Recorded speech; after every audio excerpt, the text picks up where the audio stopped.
Secret Origins Podcast, episode 21.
Welcome to episode 21 of the Secret Origins Podcast. It is now 2011. Happy New Year, everybody. I am TFG and Mike, and joining me is Lupus Convoy. Hello, sir. Hello, sir. How are you?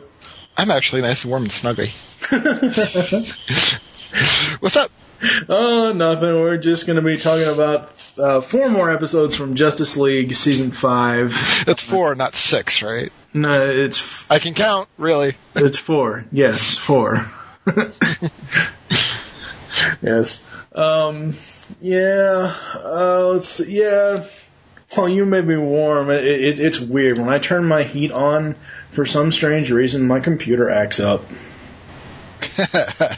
No, seriously.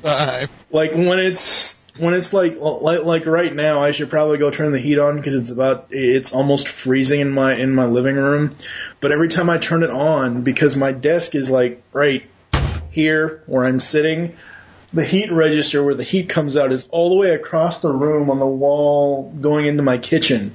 So it blows directly to where my tower is.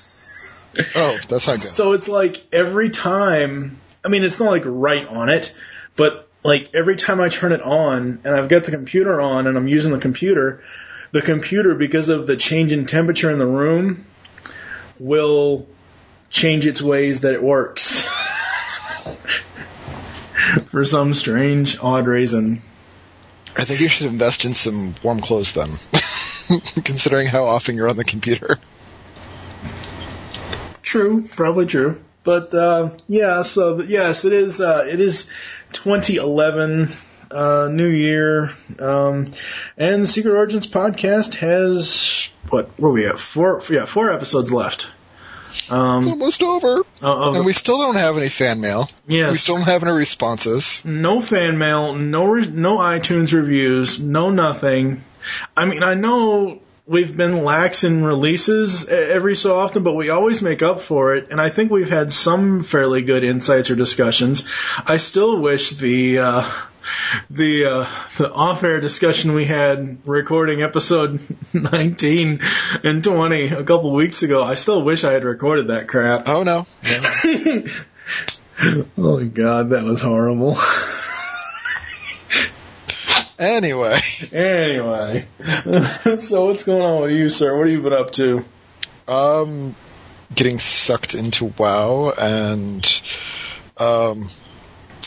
by getting the new generation toys, which the newest wave is so awesome. Oh. I am most looking forward to finding, I've got it on pre-order at BBTS, but I think it's 2011 Series 3, the Wheeljack Wheeljack Scourge Thundercracker Cup wave. Yeah. Are you upset over Thundercracker, or are you excited about Thundercracker? I don't really care either way about Thundercracker. Why would I be upset? I mean, at least we finally have Thundercracker in a regular, release Seeker mold instead of having to... That would be my third version. Huh? That would be my third version of Thundercracker. Oh, God. I don't know, I've never really, I mean... I think the only Seeker I really like is Skywarp, only because he's black and purple, and those are my two favorite colors. But I've never liked Seeker toys. I just haven't. I don't have anything against them. It's just not stuff I want in my collection. Really? Yeah. Wow. I mean, the closest thing I ever came to a Seeker were the evil Autobot Seekers of Rodimus, Goldbug, and Blur. But anyways, yes, back to... your shattered glass. Oh, I love it. Yes, anyways, back to Secret Origins here. What was I going to say? Oh, God, I lost my train of thought. Oh, yeah. Something disappeared from your house, didn't it? Yes, my copy of the box set is missing. Yes, the copy I gave you as a present is missing. What the hell? I wish I knew. Oh, God. We have torn open this house. We've torn through cars. We've checked our friend's house, and mysteriously one of them hasn't called back. I have a feeling that since they are a trio of gay geeks, that they might be watching it as well. Well... Or their dogs eat it. One of the two. Well, let's hope the dog didn't eat it, but you need to, stalk their house or something and go over there and say, give me my damn set back. You can watch it after February 2nd. I got podcasting to do with this damn thing. Yes, and I've been, I really don't want to drag it out. I told the story in Headshot episode 40, so everybody can go over to geekcastradio.com and look for that. But basically, I've been dealing with crap with T-Mobile and UPS. I'll tell you off air about that crap. But yeah, it's one of those things where, oh my God, I did everything I was supposed to do, and then shit happens, and holy crap. So, before I drag this down any further, I think we are going to get into some episodes today. You know what? This new monitor duty rotation isn't so bad. No more overnights unless you want them. Only one shift a week and you're done. Wally? You should let it go out. Why don't you just go talk to her? Who, me? Talk to her? No way. Yeah, you'd probably be wasting your time anyway. I hear she's, Brazilian. Ha ha. If you're afraid to talk to her, I'll tell her for you. Don't. You are so very sad. First up, in the final season of Justice League is I Am Legion. Lex Luthor escapes from prison and is rescued by a team of supervillains who bring him to a secret headquarters in a swamp. Grodd introduces his new secret society, the Legion of Doom. Back in the city, Superman, Shire, and Aztec... Yay, Aztec! Weren't you an Aztec geek? I am. Okay, I was gonna say, because... I was trying to be good and not, help investigate Luthor's escape, Federal Agent King Faraday reappears, now the official liaison between the Attorney General's office and the Justice League. He explains that the League were not informed of Luthor's transfer because he was not deemed a threat, saying Luthor has been talking to himself from some time. Grodd explains that his organization is sort of a quote-unquote co-op for supervillains. Grodd provides them shelter and allows them to organize teams for their own independent jobs in exchange for a cut of the tape. Luthor says he isn't interested in joining in his previous pursuits of money and power, seems stale after his brief merger with Brainiac. For a moment, I achieved absolute knowledge, godhood. Grodd comments the tragedy of the whole affair and reveals that every piece of Brainiac was destroyed by the Flash. Then Grodd reveals his trump card, a fragment of Brainiac, which this is just like a little cube with the Brainiac logo on it. which could be like a little rock with a little paint on it. Yeah. Yeah.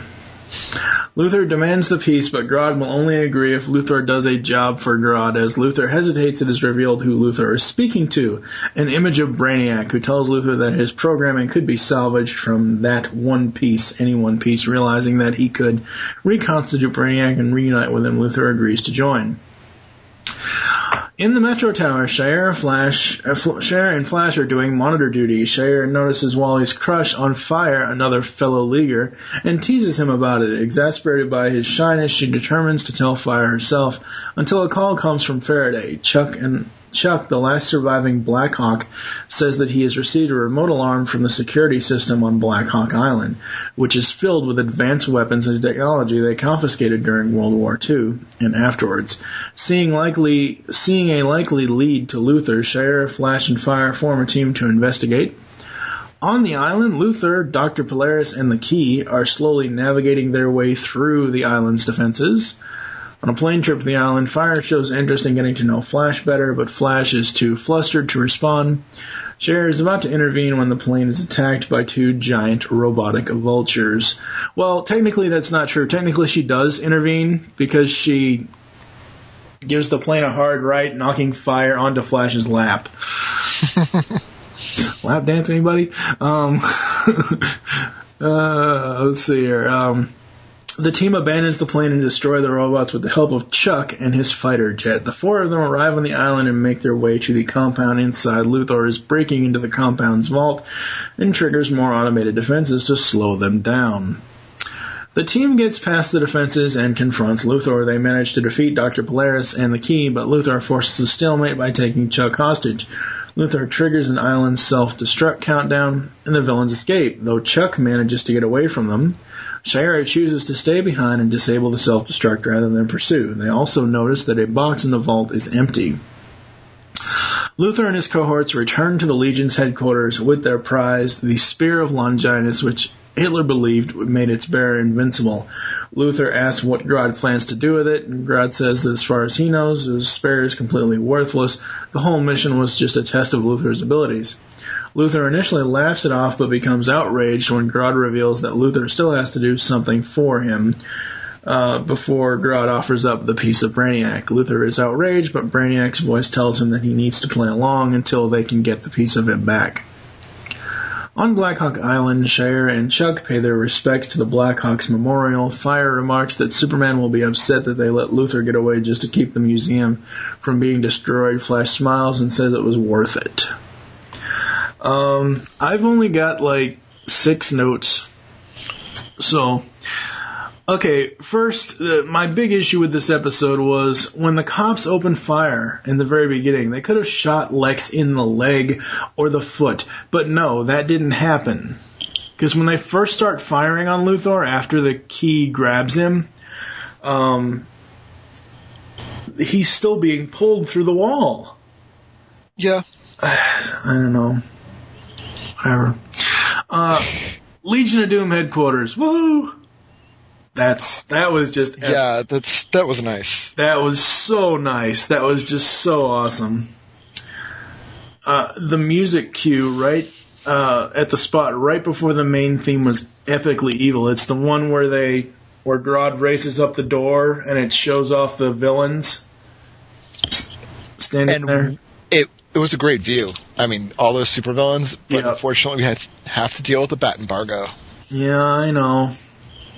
Because otherwise it would have been even better to have... I know. some real villains. Yeah. What else you got? Fiery Flash. Come on, Flash. For all your talk, you're acting like a very awkward teenager. Every time he's tried to hit on Diana or Shira or whatever, and granted we've already established that he and Shira are like brother and sister, but... Which is even said in this episode. Yeah. And I mean, seriously, he's going to act all awkward around fire? Magnets lose their charge if you heat them. Flame Girl on! Is that scientifically true? I don't know. Neither do I. That's just what Shira said. I don't know. And speaking of Shira, she smacked him really hard with that mace. Ow. Because she's standing there pounding the mace in her hand like she's come on, let's go. And then she wallops him with it. The island defenses were kind of awesome. Giant sharks with lasers. Yes. I didn't think of that. Giant sharks with freaking laser beams on their heads. I didn't even think about that. I was thinking about that the entire time. Well, I didn't think of it because the sharks actually have machine guns, but Yeah, same Same concept. Yeah, same difference. Musty old museum. Screw you, fire. Literally. Now. You wouldn't have a chance. I hear she's Brazilian. Hey, as long as I get to watch, I don't care. Well, isn't she bisexual in the comics? I thought her and Ice had like a relationship at one point. I have no idea. I could swear like it was either said or it's very, very tongue-in-cheek about the whole situation. I'm not sure. Which kind of explains why Guy's all into it, but hey. One of the things that really bugs me about the animation on Fire is her human form. She almost looks like not a super female bodybuilder, but she's got that same type of build. But yet when she's on Fire, she looks like a skinny runway model. I'm not really sure, so I don't know. I will say this now. If Epilogue didn't happen, if you went directly from Divided We Fall to this is a fairly good season opener. But since Epilogue did happen, this is kind of like, and I mean, I know that they've said that they didn't know that they were going to get 13 more because they kind of blew their wad with Epilogue. But like I said back in episode 19 and episode 20, for me, Epilogue is an exclamation point on the whole thing, and I tend to think that happened after Destroyer.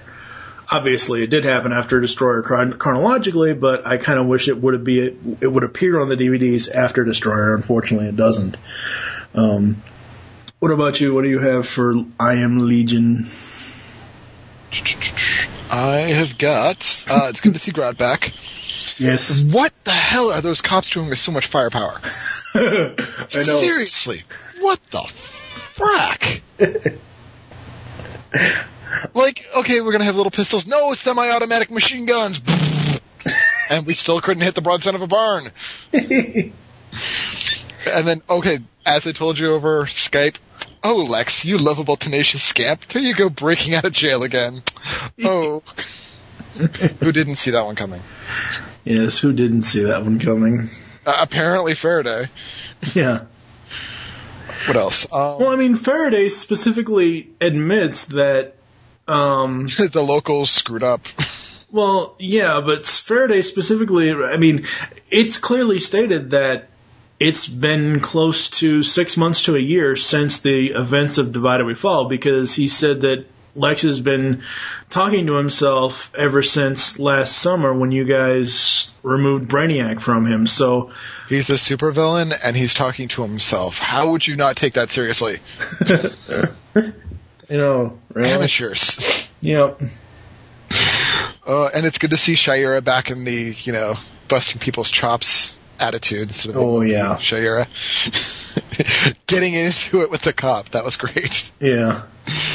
Let's see. So Faraday, we get reintroduced to him, and he seems entirely capable, which is more than I could say for like 90% of the people that we see.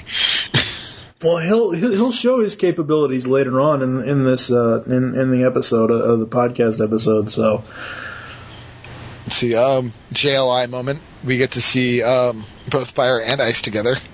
Ooh, risque. She's Brazilian. So she says Yob Shagurath, or Shaira says Yob Shagurath. Yeah. That's another throwback to an earlier episode where we have to deal with the whole Cthulhu thing. Yeah. Another reference there. So we see one of the defenses of the island. It's a giant robot, and it looks just like Iron Giant. Yep. It looks. So I didn't know if that was kind of tongue-in-cheek. Yeah. So we also see a cameo in costume of Lady Blackhawk in the museum. Yeah. Who, if people don't know who that is, that's one of the current members of the Birds of Prey. Yeah. So the Spear of Longinus. Oh my God! We get a flat out saying, "Oh, she's like the big sister I never had, only short." And I think that's all I have. There was the comment about the Key, who I thought was a really cool character, being originally in concept supposed to be someone in reference to Brainiac, and which makes sense considering it has like three of everything on him. Yeah, 3 little dots. So that's all I got for this one. Yeah, I'm gonna have to look this up, but I think Dr. Polaris was voiced by Michael Rosenbaum. Let me look this up really quick. I love the fact that they're going back to paying homage to the Blackhawks, because this is the first time we've seen whatever even happened to them past what was that episode? Savage Time. Oh. Because Savage Time was the World War II episode. Let's see, voice cast. Where's voice cast? Yes, Michael Rosenbaum, he was uncredited as Dr. Polaris. And Corey Burton was uncredited as the Key in Aztec. Aztec. I love Aztec. Okay, why do you love Aztec? What's so special about Aztec? Because, I don't know, it's like his costume, the whole shebang. He just looks really cool. And then I tried reading his comic and didn't get too far. But he's like Captain America crossed with like Lex. Super intelligent. Okay. Best of physical human form. Peak physical condition. And the guy's just totally out of water, so. No, I really like the character. Plus, I mean, me being a paleo nut. Anyway, that's what I got. So, we are going to move on. Is that right? Let me run it again. Carbon-14 dating confirms that this artifact is over 8,000 years old. I'm no historian, but that date roughly tracks with the era of the weapon's design. And the relative crudity of its nth metal components. I've got to go.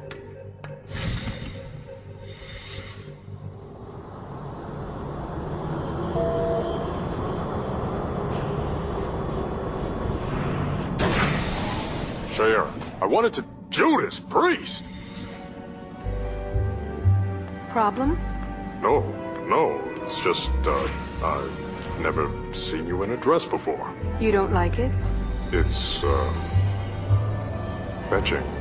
If you want one for Vixen, I can tell you where I got it. Listen. Glad I caught you before you did something stupid. Excuse me? Carter Hall. What about him? I did some research. His birth name is Joseph Gardner. You lied. No. 6 months ago, he had it legally changed to Carter Hall. He's an archaeologist. Currently curator of the Midway City Museum. Had an excellent reputation until about 5 years ago, when he started claiming that aliens landed in ancient Egypt. Aliens? Well, then he must be a lunatic, because we all know that there's no life on other planets. There's more. What? Our Mr. Hall spends quite a bit of time on the internet.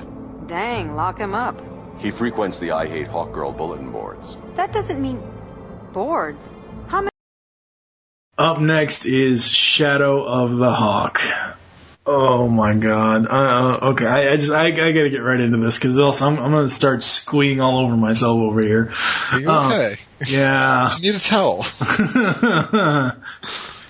Well, that's a yes. See, you probably didn't have the same reaction as I did, because it wasn't some male thing, but all I gotta say is that dress. But anyway, oh god. Alright, so I was kind of like, aha, that's good. Please, I'm gay, I can enjoy fashion. Yeah, but you don't want to undress her with your eyes, though, or anything else, so that's the difference. Yeah, that's true. Anyways, the Justice League are battling a group of criminals in a city and eventually manage to subdue them. As the police come to clean up, a man crosses the police line hoping to talk with Shire Hall. He introduces himself as Carter Hall, an archaeologist who needs her help on a discovery he made, a Thanagarian blade apparently on Earth since 6000 BC. BCE? What the hell is BCE? Before Common Era. Oh, okay. Well, I knew what BC before Christ, but okay. Alrighty then. He offers to talk to her over dinner, and she agrees. The Justice League depart. Hall also leaves, but his shadow lingers. Now that should be a clue right there. He ain't no good. He ain't no good, Shire. At the Metro Tower, Shire and Batman run tests on the blade, confirming that it is old as Hall says and genuinely Thanagarian due to the presence of nth metal. As Jon Stewart goes down the elevator, he spots Shire in a very attractive yet short dress. And Shire offers to get one for Vixen. Just then, Batman shows up saying that he has been researching Hall. His name was originally Joseph Gardner, but he legally changed it 5 years ago after claiming that he discovered alien artifacts in Egypt. Additionally, he has been near Shire before and was present at several of her public battles. Batman concludes that he's a stalker, and John urges her to take someone with her as backup. Grabbing the Thanagarian blade, she tells him that she can take care of herself. John is upset not only at her choice, but also that their journey into the future shows that he and Shire are destined to be together. Batman informs him that that if he really believed that, he wouldn't be with Vixen. Oh, Batman. Are you still here? Still here. Okay, just making sure. No, I'm saving my rant for the end. No. The next day, Hall and Shire are at the tomb where the Hall discovered the blade.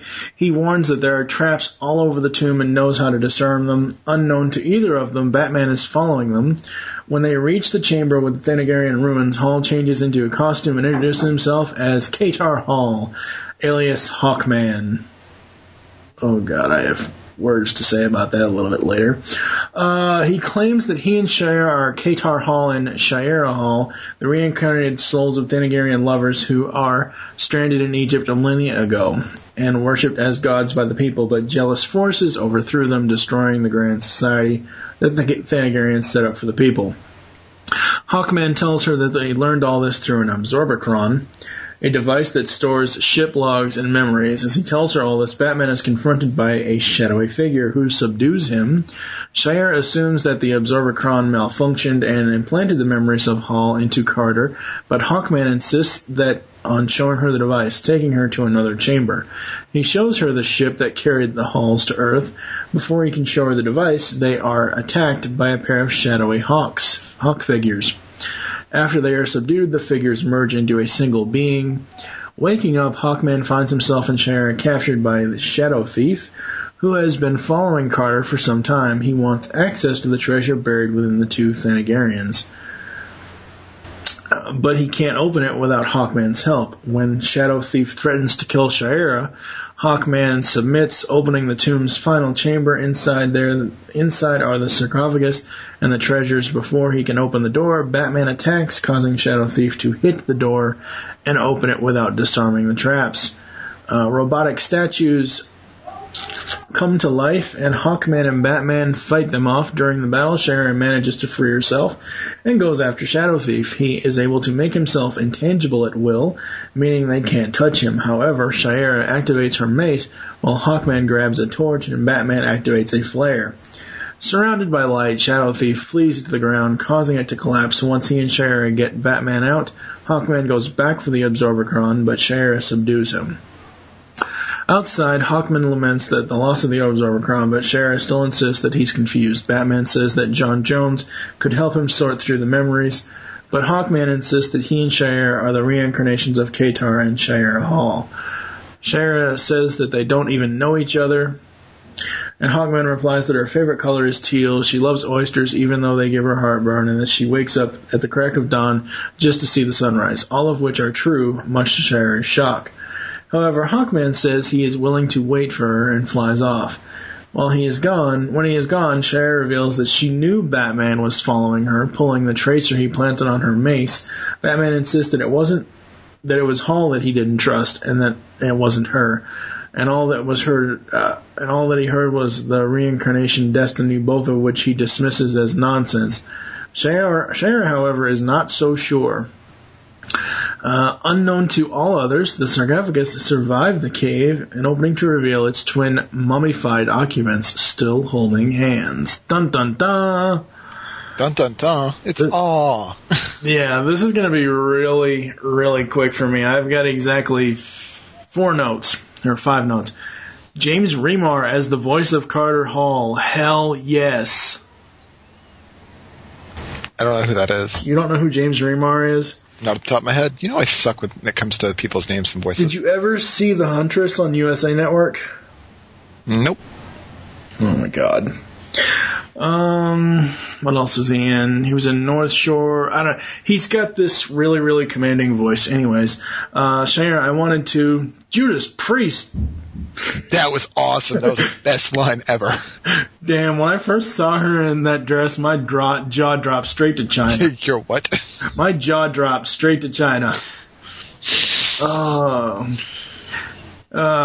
is a line that after she changed back to her regular uniform, when it shows her from behind and Carter is staring, hey, you stop oogling her ass. Eek, shadows that follow Batman. So if Carter puts his wings on, then how the hell can he really fly? I mean, seriously. It's a harness. It lifts him up. But they're... I'm pretty sure she could take hers off at some point. No, she can't. Those are...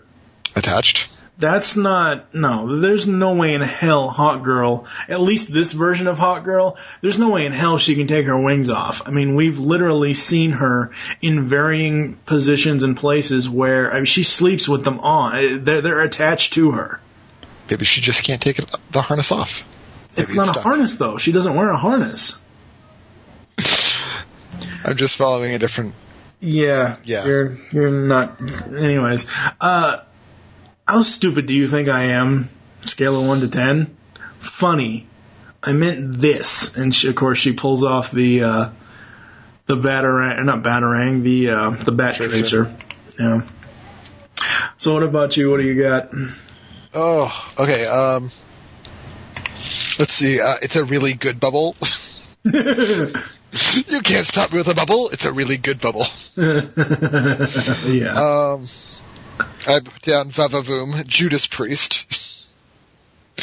Why are you still a Vixen? Okay, so here's my rant. This whole time travel stuff.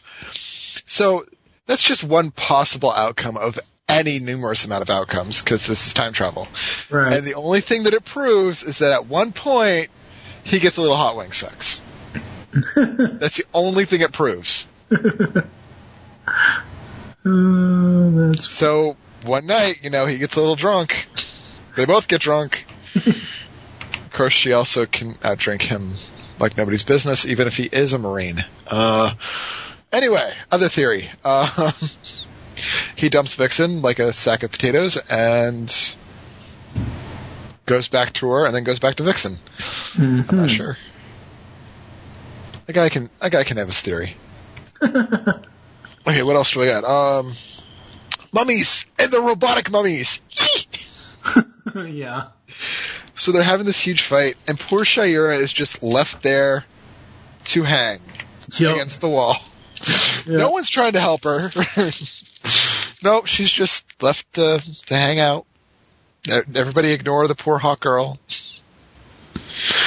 And then we get to see what is in essence the Violet Lantern power battery in its natural form. We get to see the body of Shira and Katar together, arm in arm. So if you're a comic geek, it's one of those aw moments. And that's all I got. Yeah, I really like this episode. I kind of figured it out not the very first time I ever saw it, but like the second time, obviously, I kind of figured it out because I didn't even know about ancient history at the time that I saw this when I first saw this episode. But just that whole scene with Shadow, of course it's Shadow Thief, but that whole scene with him, his shadow staying behind. I kind of figured it out, although I didn't figure it out all the way because it turns out I was kind of wrong about that, which we'll come up with. We'll talk about that. Do we know if this is Hastat? Or no, it is not. Okay. Because I saw the next episode in this story arc. Yeah. First. No, it's not. Okay. Because when you watch this and you're kind of left going, well, what's going on here? Is he just a crazed stalker? What's going on? Basically, I'll go ahead and spoil it. It's not. Don't spoil it. I know, but for those people that are, the show's over 4 years old. They should know by now. Hey. I haven't watched all these episodes. Shame on you, then. Anyway, I think that's all I got.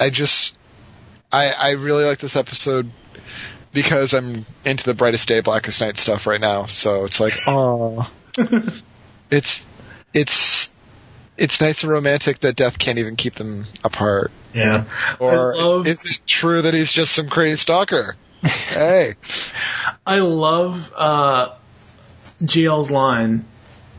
He's like, well, you should at least take backup. And she, stares him down. He's like, I meant Batman. Because obviously So who's the crazy stalker? Is it Carter or is it John? Well, I don't foresee John as a crazy stalker because he's already had the relationship with Shayera, and he's basic. I really don't want to. As much as I love the character of Jon Stewart in this cartoon, I don't want to have to compare him to this, but unfortunately I do.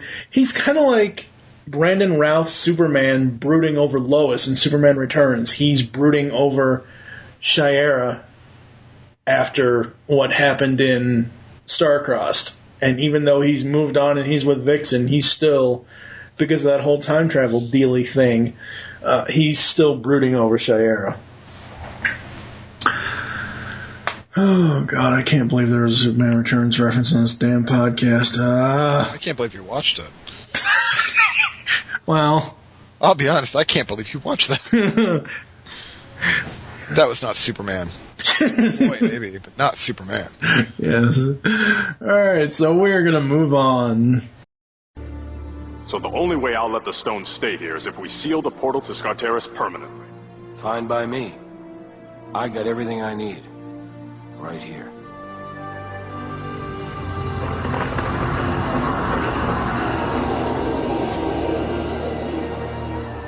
There. I doubt even I could get back through. How you feeling? Need a lift? No, I'm good. Courtney, you slow your butt down! Ugh, my dad. I know. Superman tried to keep me on the farm. Made me hide there for 3 years. Big deal. I've still got a curfew. Enough cosmic energy to trash the city and I can't stay out past 10. 3 years. On a farm. In Kansas. We left Jean probe what's left of Metallo's mind. I want to know what he was going to say. Something's going on, ain't it? Next up, we have chaos at the Earth's core. Dun dun dun! Kill me now. In Tokyo, a giant turtle monster is rampaging through the streets. A Justice League team consisting of Jon Stewart, Stripe, and Stargirl are already set up a trap, but needed to lead the creature to a ship out in the harbor. John ordered them to wait for a signal, but Stargirl went ahead and tried to set the trap for herself. Supergirl reached the monster first, causing a large amount of barrels to open, emitting a gas which shrunk the creature back to its normal size. Back in the city, Stargirl was expecting a large amount of public gratitude, but a bunch of little girls headed to Supergirl, who was in town for a Supergirl convention. All Stargirl had was John, who was very displeased at her and her attempted grandstanding. On the trip back to Metro Tower, the Leaguers flew through the Arctic. As Supergirl and John traded friendly barbs, Stargirl vents to strife about Supergirl. Suddenly, the ship is dragged through a hole in the ground, where they finally emerge in a self-sustained ecosystem underground with a red sun. I will argue, however, that it was pink. Yeah, it was kind of pinkish purple. Suddenly, a group of lizard creatures attack, riding dinosaurs. Unable to help due to the red sun, pink sun, Supergirl is forced into the defensive as Lantern, Stripe, and Stargirl fight off the attackers. As they manage to drive them off, Tyrannosaurus Rex appeared, but was killed by a man wielding a pistol. Because, there's always a pistol.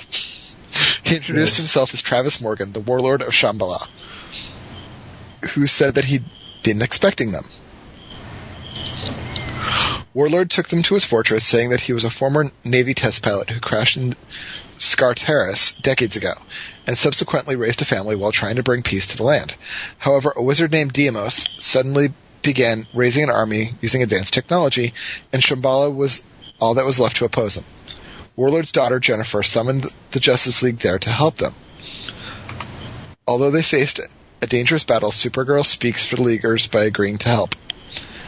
Warlord also explains that Deimos is after the Great Stone, an object of great power hidden in the temple deep within the mountain the fortress is built in. At his camp, Deimos is informed that the Justice League, by one of his soldiers who draws the Superman crest onto the floor. Deimos kills the soldier and then asks his military advisors if they recognize it. From the shadows emerge Silver Banshee and Metallo, who says he knows the symbol very well. Meanwhile, Warlord takes the League to the temple, where they meet Machiste, a warrior king and friend of Warlord's. Machiste explains that the Great Stone healed him of the Black Death, but warns that the stone is a double-edged sword, used only by those that are the most desperate. As behest, the monks open the doors, showing the Justice League the Great Stone, a giant piece of kryptonite. As Supergirl doubles over in pain, the Lantern throws up a shield around her, while Stripe closes the door. Supergirl says that if she wasn't powerless, that piece of kryptonite would have killed her. Just then, a jaguar comes in and transforms into Shakira, injured and on the verge of collapse. Because those hips don't lie. Deimos has come to claim the stone. At the siege wall, Deimos and his army amass. As Warlord leads its troops into battle, Lantern throws up a shield protecting the siege wall from being destroyed by artillery fire, while Stripe and Stargirl join the defenders. Despite being told to stay behind the walls, Supergirl grabs a sword and joins the battle. Deimos' army is larger, but Stripe's technology and Lantern and Stargirl's power manage to even the odds. However, Silver Banshee arrives, further giving Deimos the edge. Lantern is able to silence Banshee, however she managed to escape. Breaking through the mountain, Deimos and his men reach the temple, while Warlord and Stargirl try to stop them. Deimos is killed when he falls off a cliff, battling Warlord, but Stargirl is knocked out by Metallo. However, Supergirl manages to damage Metallo's arm and bury him under a statue, but his kryptonite battery is killing her. Fleeing to the fortress, Supergirl is grabbed and cornered by Metallo. As he grabs her by the neck, Supergirl manages to cut the kryptonite out of Metallo, but is too weak to free herself. Fortunately, Stargirl arrives, hurling the kryptonite away, and the battle for Skartaris is over. In the caves, Stargirl tends to Supergirl's wounds, while Lantern interrogates Metallo. John points out his dwindling reserve power, and Metallo agrees to talk. Before he can name his benefactor, his mind shorts out, leaving him catatonic. As Warlord checks in on them, John announces his intention to take the Great Stone with them. Supergirl, sorry, almost said Power Girl there. Supergirl argues that the stone can do real good in Skartaris, and Warlord wants it to stay. John agrees to leave the stone on the condition that the entry to Skartaris is permanently sealed. Warlord is fine with that, saying his family is more than enough reason to stay. In the Arctic, John finishes sealing up the portal while Supergirl flies off. soon followed by Stargirl. As Stripe tells her to slow down, Stargirl complains about how her stepfather is so overprotective, while Supergirl counters that Superman is equally overprotective. As the two girls argue in a friendly manner, John tells Stripe that he wants J'onn J'onzz to probe Metello's mind, as he wants to know who Metello is working with. Stripe is equally in the dark, but he realizes that whatever it is, something is out for the League. Yes. Your thoughts, sir? Because the first one's actually really funny. Yeah, I see. I knew I should have sent you these before I wrote down the notes. Eat my sparkles, turtle. It made me think of Jubilee, honestly. Before she went vampire.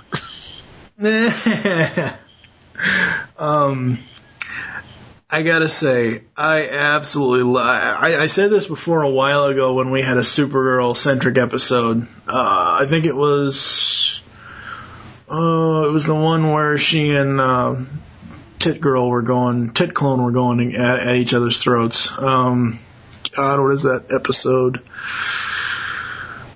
It's the one with her and Green Arrow. Oh, crap, I forget. It's the one where they end up in that building with her, Green Arrow in question. I forget the name of the episode off the top of my head. But I mentioned back then that I hated that version of her costume.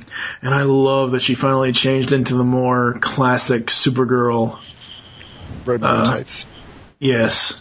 Well, not really tights. It's more of a skirt. But anyway. Supergirl Con. You leave Supergirl alone. Whack! She kicked me. What the hell? Oh, I love that. Oh, God. Get over it, Stargirl. Just get over it. Warlord of where?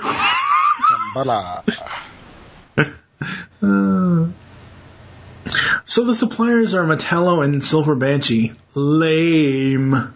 I don't know. Silver Banshee was pretty cool. I never really cared for that character. One dude, she screams and she makes people age. I just don't care for the character design. Not necessarily. The powers are fine. I just don't like the design on her. I like the design that she had in Public Enemies. The way that that was pretty cool. So the Great Stone, just a ginormous piece of kryptonite. How exactly did that heal him? I mean, was it just that the radiation killed off whatever the Black Death bacteria was in him? I don't know. It just makes me go, what? I'm not sure. Metello, mine go boom. I know, right? Oh, it's so funny. Oh, God. Boom. Cha-da-da-da-da, boom. Oh, God. Yeah, so what do you got for this one? Oh, let's see. Gamera with a toupee. And when we first saw this, I really did think this was, the annoying little camera boy. Which, we just said his name, too. Jimmy Olsen. Jimmy Olsen. Because in the comics, he turned into a giant turtle. But yeah, I was like, oh god, it's going to be Jimmy. Oh, little bastard. You just don't like Jimmy Olsen, do you? Jimmy. It's like, okay, for ginger kids like me, when you're growing up and, what have you got for superheroes out there? You've got Jimmy Olsen or Guy Gardner. Who am I going to choose? Sure. Hello, Wally West. He always had his mask on. Not always. We found out in Starcrossed he has red hair. Yeah, but I didn't know that when I was reading comics. Well. Oh, what else do I got? So, yay, Warlord. Like, lame comic, but, like, you get all the other eye candy. I get Warlord. Yay. Let me have that. Honestly, I like more eye candy like Shiera. Like Supergirl, I like the way she looks, but I just didn't really. And Stargirl, she's way too young. See, I like Stargirl as a character. Like, I thought she was cool way back when she was just Stars. Yeah, I didn't mind Stargirl when she appeared in Smallville, because obviously the actress was a little bit older than the way that the character was portrayed here. Does she have the sparkles? But, I don't remember. It's been so long. Yeah, I don't know. But anyway, continue. I will say yay for Stargirl having, like, Starman staff. That was really cool. Yep. So, yeah, Kara's all grown up. Even her hair's longer. Kara-chan kawaii no desu. My stepdad is a mecha. Mecha solastio. And it's so true. Like, anything in Japan, it's gone within, like, a month. So, props to that. Again, that's not red, son. That's pink. And in the background, when they're having conversations with Warlord, like, poor Kara's there, like, trying to get a workout, so she's trying to lift these poor boulders, and she's not doing a good job at all.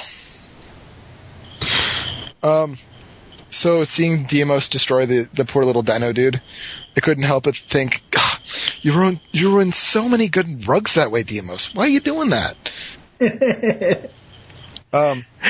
Now that you mention that, the only thing I can think of is when the guy in Lethal Weapon 2 is looking around to see if there's new plastic on the floor in Lethal Weapon 2. There's this South African diplomat who shot someone in his office, and the body landed on a plastic mat, and they just rolled the plastic up to take the body away. You gotta do what you gotta do. Yeah. What else do we got? Supergirl, you stay. Ah! Okay, never mind. At this point, you think he would have known by now. Yeah. What else? So yay for exploding charges in people's heads. Oh God. And then we get to see that's the big conspiracy of this season until they finally end up do you have something figuring exploding out. in your head or not? Yeah. What else? And then we see Kara channeling her inner Shira. Yeah. And that's all I got. Yes. So we are going to move on. The proposed accords are far too drastic. With all due respect, Princess, we're talking about committing hundreds of billions of dollars, and nobody's even proven the existence of global warming. My mother's government fully supports the findings of her scientists, and those of the vast majority of scientists here in man's world. My government does not accept those studies. Then accept the evidence of your eyes. There's a Viking ship at the bottom of this mountain, hidden in ice for 1,100 years. If it weren't for global warming, we wouldn't even know about it. Yes, and it was clever PR for our host to hold the talks here.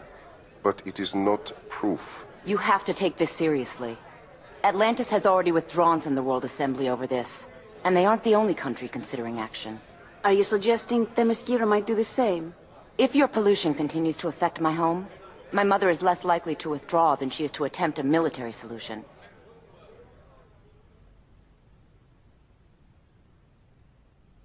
As a last resort only, of course. Excuse me.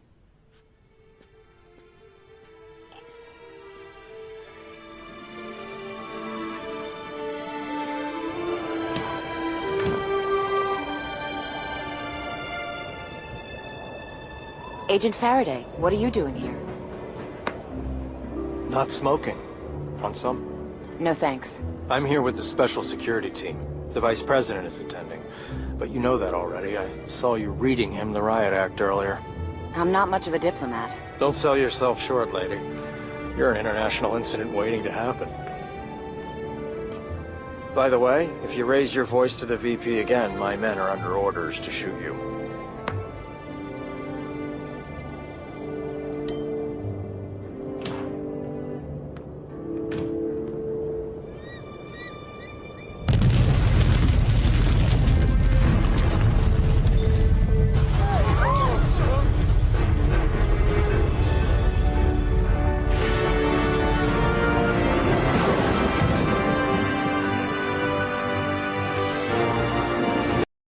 And finally, to another shore. In Scandinavia, a glacier thaws partially, and the remains of a Viking ship are discovered frozen inside. Aboard the Watchtower, Diana is preparing to attend a summit on global warming on behalf of Themyscira. She tries to convince Jean to go with her. Until this point, Jean has spent nearly all of 2 years in the Watchtower as monitor. Diana takes him to task for spending too much time cooped up and challenges him to interact more with humanity. At the Legion of Doom's headquarters, Grodd calls a meeting of several supervillains. Lex reports that he's been using his scientific genius to augment the abilities of several Legion members. Grodd then hands out a mission. The Viking ship is that of Prince John, a legendary warrior who was cursed with invulnerability by the gods due to his illicit love affair with a Valkyrie, so as to prevent him from dying in battle and thus reunite with his love. If the Legion can steal his corpse, then they should be able to create that power for themselves. At a conference, Diana is not doing well, largely because of her frustration with the other delegates' refusal to accept the scientific consensus on the effects of global warming. Why does it sound familiar? When she steps outside to gather herself, she notices Special Agent King Faraday enjoying a piece of bubblegum, who mentions he is there as part of the U.S. Vice President's security detail. Then a rumble shakes the meeting place, and she suits up. At the base of the mountain, Heatwave is melting through the ice to free the ship, while Giganta, Devil Ray, and Killer Frost hold off the local security guards, who warn them that if they continue, the mountain will collapse. Diana battles the Legion members, but is severely wounded by a poison stinger from Devil Ray. Agent Faraday and his men provide reinforcements, but Diana has to call the Watchtower for help. She insists that she needs John's abilities, and he and Green Arrow beam down. The League regains the advantage, but John wonders why the Legion hasn't retreated when they should have. He tries to read Giganta's mind, but it unexpectedly shuts down. What little he is able to read of her mind tells him that the Legion's plan. Just then, Heatwave has melted enough of the ice for a submarine controlled by the Legion to grapple the block of ice holding the ship and pull it free. The tremors cause a huge avalanche to roll down the mountain towards the summit building. The League divides. Green Arrow boards the submarine. Diana dives underwater to try to free the ship, while Jean seizes Killer Frost and flies her to the top of the summit building, telling her to stop the avalanche with her powers or else be buried along with him in it. Fighting the effects of the poison, Diana engages Devil Ray underwater and manages to crack his helmet, forcing him to surface. Green Arrow disables a good number of the sub's crew, but is finally taken prisoner. However, the sub is surrounded by a trio of U.S. Navy subs led by Faraday, and the crew are forced to surrender. On top, Killer Frost manages to save the summit building, though she is exhausted by the effort. Diana recovers from the poison thanks to an antidote found on Devil Ray. The ship is recovered, and the Legion members are taken into custody. She and Green Arrow agree that the recent villain activity is a sign of something bigger, but John tells them that they will have to solve the mystery without him. Diana's words and the fate of Prince John has come to realize that if he does not learn to live with the humans, he will be alone forever. Diana insists on giving the ancient Viking ship a proper burial rite, sending it and the remains of Prince John into the sun. Jean takes his leave of his teammates, beams down to Earth, and takes on a human guise in order to join their world. Okay, so tell us how you really feel.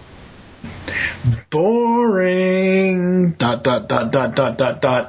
Now, this, when I first wrote that note, it comes in the very beginning of the episode, when Grodd is telling this story. I don't know, it just... You're not one for exposition, are you?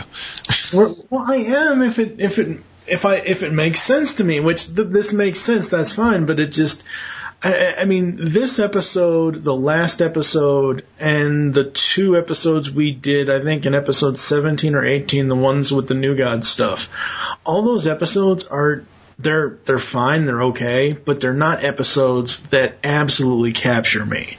Now, I do have other notes that, certain things I really enjoyed about this episode, like raise your voice to the VP again, my men are under orders to shoot you. Wonder Woman points at bracelets.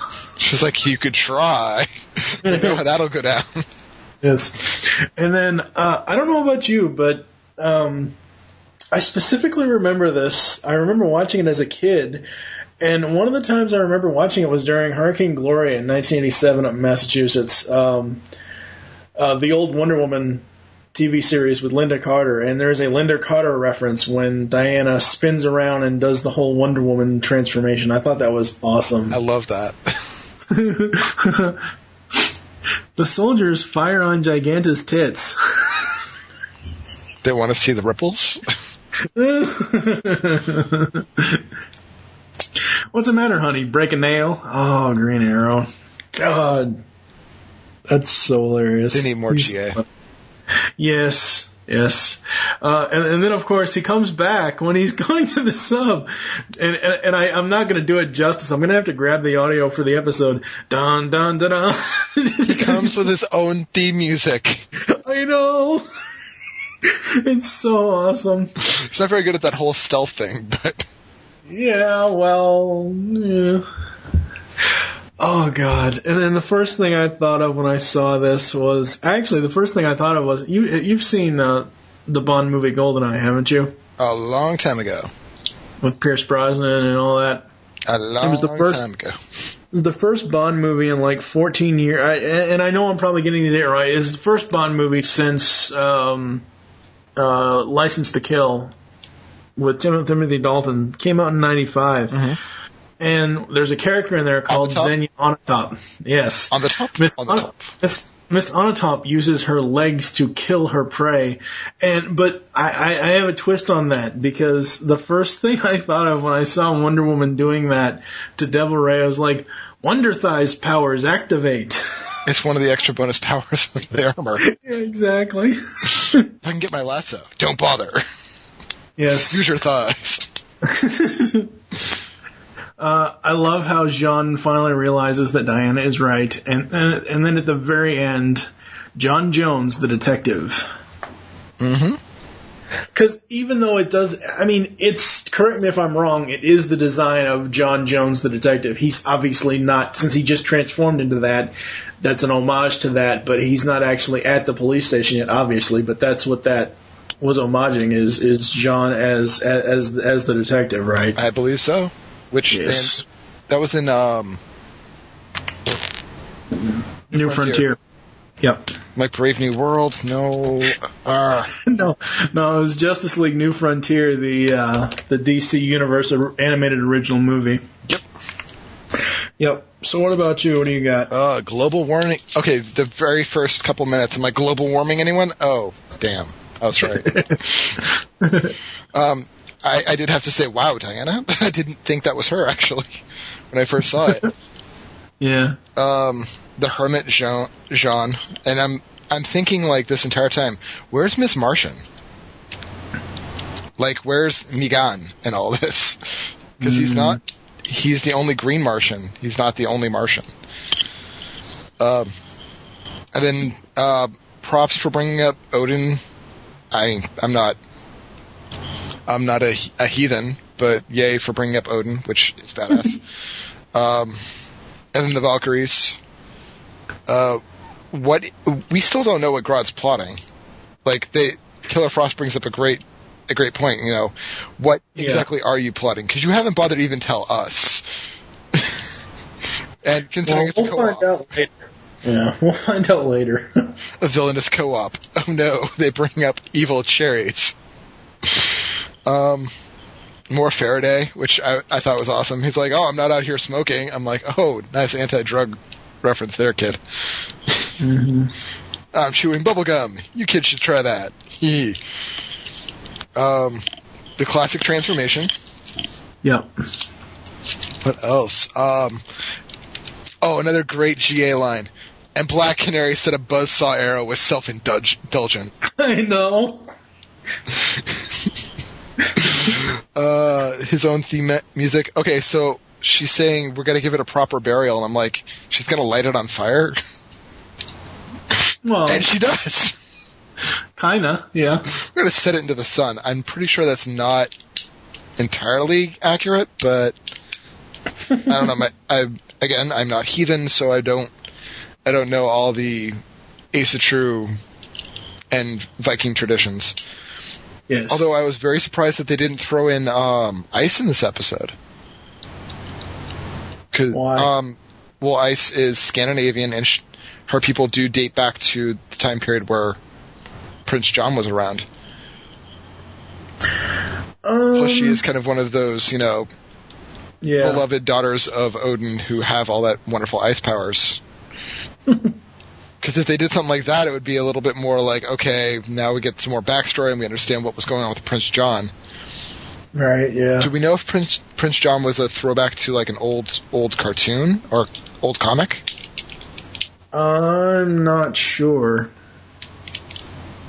And I didn't see anything on the wiki about it, but I could be wrong. I'm not sure, though. Okay, because the art style seemed very reminiscent of like Prince Valiant, like that era comics. Yeah. So that's all I've got, other than notes for the next episode.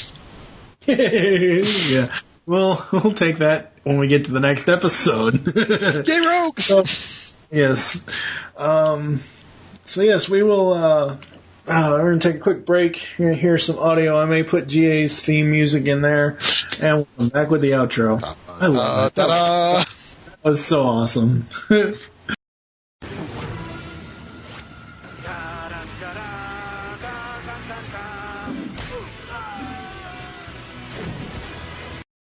So that's it for this episode of Secret Origins. Overall, I'm kind of liking To Another Shore after watching it again. It's not as boring as I thought it was, that we kind of talked it out, but the main two episodes I absolutely love are I Am Legion and Shadow of the Hawk out of this batch. I think those are probably the stars of this group. Yes, very much so. Thank you for joining us here on the Secret Origins podcast. There are several ways to get in contact with us or leave feedback for the show. Visit the website, geekcastradio.com. Leave the show's feedback in iTunes. Please do this. We are waiting for our first iTunes review, you bastards. If you call them a bastard, I'm pretty sure they're not going to be too apt to send feedback. Still. Anyway, maybe they'll curse me out. I don't know. Follow us on Twitter. The show name there is Secret Origins. Mine is TFG and Mike. What is your Twitter? Caminiti Style, CAMINITISTYLE. Become a fan of Become a fan of us on Facebook. Go to facebook.com/Geekcast Radio Network. Call the voicemail line. Tell us the show you're leaving the message for and your name. 502-526-5821. We hope you enjoyed this episode of the Secret Origins podcast. I wish you'll join us next time. We'll be reviewing 3 more episodes from Justice League Season 5. Those being Flash and Substance, Dead Reckoning, and Patriot Act. For now, I am TFG and Mike with Lupus Convoy. Thank you for listening. Until next time. Okay, seriously? At this point, I'll just accept a carrier pigeon with message.